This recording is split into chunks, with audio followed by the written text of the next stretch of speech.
एक बुढ़िया माई थी। उनका एक बहुत ही सरल सा नियम था कि प्रति रविवार को सवेरे ही स्नान आदि कर पड़ोसन की गाय के गोबर से घर को लीपकर फिर भोजन तैयार कर भगवान को भोग लगा स्वयं भोजन करती थी। ऐसा व्रत करने से उसका घर धनधान्य एवं आनंद से पूर्ण था। इस तरह कुछ दिन बीत जाने पर उसकी पड़ोसन विचार करने लगी कि यह वृद्धा सर्वदा मेरी गौ का गोबर ले जाती है, इसलिए वह अपनी गाय को घर के भीतर बांधने लगी। बुढ़िया को गोबर न मिलने से रविवार के दिन वह अपने घर को न लीप सकी, इसलिए उसने न तो भोजन बनाया और न भगवान भोग लगाया तथा स्वयं भी उसने भोजन नहीं किया। इस प्रकार उसने निराहार व्रत किया।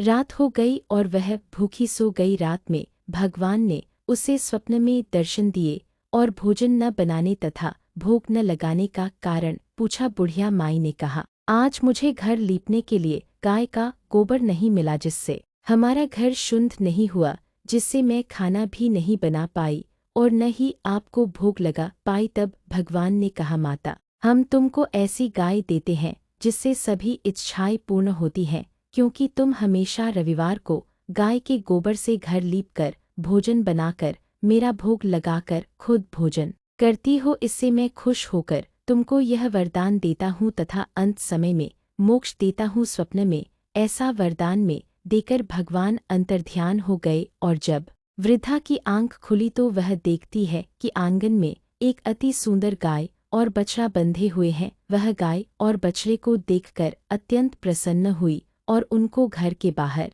बांध दिया, वही खाने का चारा डाल दिया। जब उसकी पड़ोसन ने बुढ़िया के घर के बाहर एक अति सुंदर गाय और बछड़े को देखा तो द्वेष के कारण उसका हृदय जल उठा तथा जब उसने देखा कि गाय ने सोने का गोबर किया है तो वह उस गाय का गोबर ले गई और अपनी गाय का गोबर उसकी जगह पर रख गई। वह नित्यप्रति ऐसा करती रही और सीधी साधी बुढ़िया को इसकी खबर नहीं होने दी। तब सर्वव्यापी ईश्वर ने सोचा कि चालाक पड़ोसन के कर्म से बुढ़िया ठगी जा रही है।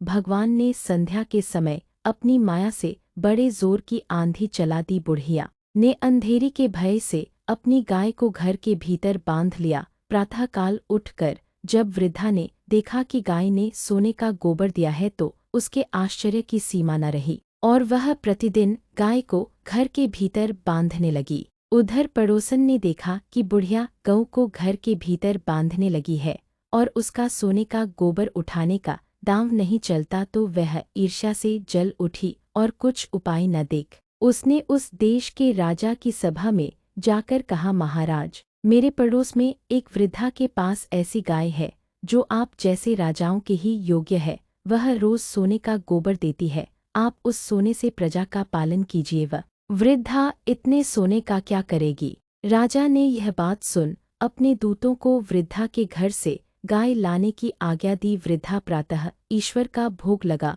भोजन ग्रहण करने ही जा रही थी कि राजा के कर्मचारी गाय खोलकर ले गए। वृद्धा काफी रोई चिल्लाई, किंतु कर्मचारियों के समक्ष कोई क्या कहता। उस दिन वृद्धा गाय के वियोग में भोजन न खा सकी और रात भर रो रोकर ईश्वर से गाय को पुनः पाने के लिए प्रार्थना करती रही। उधर राजा गाय को देखकर बहुत प्रसन्न हुआ, लेकिन सुबह जैसे ही वह उठा सारा महल गोबर से भरा दिखाई देने लगा। राजा यह देखकर घबरा गया। भगवान ने रात में राजा से स्वप्न में कहा, राजा, गाय वृद्धा को लौटाने में ही तेरा भला है। उसके रविवार के व्रत से प्रसन्न होकर मैंने उसे गाय दी थी। प्रातः होते ही राजा ने वृद्धा को बुलाकर बहुत से धन के साथ सम्मान सहित गाय व बछड़ा लौटा दिए। उसकी पड़ोसन को बुलाकर उचित दंड दिया गया। इतना करने के बाद राजा के महल से गंदगी दूर हो गई। उसी दिन से राजा ने नगर निवासियों को आदेश दिया कि राज्य की तथा अपनी समस्त मनोकामनाओं की पूर्ति के लिए रविवार को व्रत करो। व्रत करने से नगर के लोग सुखी जीवन व्यतीत करने लगे। कोई भी बीमारी तथा प्रकृति का प्रकोप उस नगर पर नहीं होता था। सारी प्रजा सुख से रहने लगी।